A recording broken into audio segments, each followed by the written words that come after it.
आज बहुत ही important topics पर मैं बात करने वाला हूँ। आज की जो श्री कृष्ण वाणी वो बहुत ही इम्पोर्टेंट है, तो आप इस वीडियो को अंत तक देख लेना। आपको तो यहाँ पर देख सकते हैं आज का जो भी श्री कृष्ण वाणी है उसमें आप आत्मविश्वास कैसे बढ़ा सकते हैं इसके बारे में बताएं। यानी कि श्री कृष्ण जी ने हमें ये बताने की कोशिश की कि इस वाणी में कि आप अपना आत्मविश्वास कैसे बढ़ा सकते हैं। तो इसके बारे में थोड़ा सा जानकारी यहाँ पर मैं देने वाला हूँ या बताने वाला हूँ। तो ध्यान से देखिए इस वीडियो को। अपनी क्षमताओं और सकारात्मकता पर ध्यान केंद्रित करें और समाधानात्मक सोच विकसित करें और निरंतर प्रैक्टिस करें। सफलता के पिछले अनुभवों से आत्मविश्वास को मजबूत करें। यानी कि इसमें बताया कि आपने जो भी पिछले कुछ सफलता आपने पाई है, जिसमें भी आपने जो भी अनुभव करा है, उस अनुभवों से आप आत्मविश्वास को मजबूत, अपना जो भी आत्मविश्वास है उसे मजबूत करने के लिए यहाँ पर बताया गया नहीं। यानी कि पिछले साल या उससे भी आगे आपने जो भी अनुभव यहाँ पर विकसित किए है अपने अंदर, उसको आपको आत्मविश्वास को आपको बढ़ावा देना होगा। ये भी महत्वपूर्ण बात है। और सबसे महत्वपूर्ण रूप से खुद को स्वीकार करें। यानी कि खुद को स्वीकार करने के लिए इन्होंने यहाँ पर बोला है।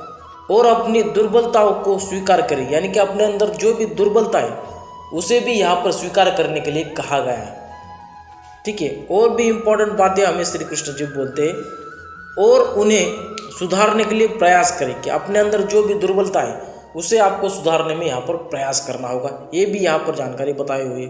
अपनी क्षमताओं और संभावनाओं पर विश्वास करें। सकारात्मक सोच बनाए रखें। अपने अंदर जो भी सकारात्मक सोच है, पॉजिटिविटी है अपने अंदर, वो भी यहाँ पर विकसित करने के लिए यहाँ पर बोला गया है। यानी कि सकारात्मक सोच को आपको बनाए रखना है। अपने अंदर जो भी सकारात्मक सोच है, पॉजिटिविटी है, उसे निगेटिविटी में कन्वर्ट आपको नहीं करना है। आपको सिंपली से यहाँ पर आपको पॉजिटिव ही रहना है। तो ये बातें भी इम्पोर्टेंट है। स्वस्थ जीवन शैली अपनाएं और सफलता के मार्ग पर प्रयास करें। ध्यान और समर्पण से काम करें और अपनी लक्ष्यों के प्रति पूरी तरीके से समर्पित करें। यानी कि आपने जो भी लक्ष्य यहाँ पर रखा है अपने जीवन का, अपने ड्रीम्स का, उसमें आपको 100% देना है। यानी कि आप जो भी प्रयास करेंगे अपने ड्रीम्स को यहाँ पर अचीव करने में, आप जो भी प्रयास करेंगे उसमें आपको 100% यहाँ पर देना है। ये भी बात यहाँ पर श्री कृष्ण जी ने हमें बोलने की कोशिश की है। आप बताइए, अपने स्वार्थ को समझो और अपनी क्षमताओं पर ध्यान केंद्रित करो। अपने अच्छे पक्षों को पहचानो और उन्हें बढ़ावा दो। सकारात्मक लोगों के साथ समय बिताने से भी आत्मविश्वास में सुधार हो सकता है। यानी कि आप जो भी सकारात्मक और भी लोग यहाँ पर सकारात्मक होते, उनको जब उन लोगों के साथ आप समय बिताएंगे तभी आपकी भी सोच उनके ही जैसी बनेगी। यानी कि जो भी सकारात्मक सोच वाले जो लोग हैं उनके साथ अगर आप टाइम बिताएंगे, उनके साथ रहेंगे, तो उनकी जो भी सोच है आपके खुद के अंदर यहाँ पर आ जाएगी। यानी कि सकारात्मक सोच को आपको बढ़ाना है, बस ये कोशिश आपको करनी है। ठीक है। इससे भी आपका जो भी आत्मविश्वास है वो बढ़ने में यहाँ पर थोड़ा सा आपकी मदद हो जाएगी। अंत में सफलता के लिए प्रयास करने के लिए तैयार रहे, चाहे आपको कठिनाइयों का सामना करना ना पड़े। यानी कि करना पड़े तो भी आपको यहाँ पर स्वीकार करना है। यानी कि आपको सफलता मिलने के लिए आप जितना भी प्रयास करते हैं वो आपको सफल बनाने के लिए आपकी जो भी प्रॉब्लम्स आती है, आपकी जो भी समस्याएं आती है, आपकी जो भी कठिनाई आती है, उसको आपको यहाँ पर उन घटनाओं को निपटने के लिए आपको तैयार रहना होगा। तो ये भी इम्पोर्टेंट हो जाएगा।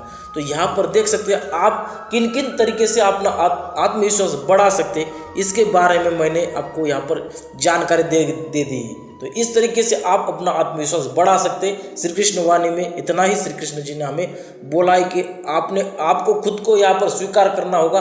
अपनी जो भी दुर्बल घटक है उसको आपको यहाँ पर उसे दोबारा न होने के लिए आपको यहाँ पर प्रयास करना होगा और अपने लक्ष्य के प्रति आपको पूरी तरीके से समर्पित होना होगा। ये भी बातें इसमें बताई गई है।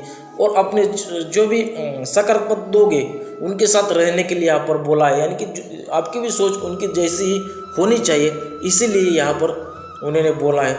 और आप जो भी कार्य करते हैं उसमें आपको स्वस्थ जीवन शैली अपनाने की कोशिश करनी चाहिए। ये भी इम्पोर्टेंट हो जाएगा।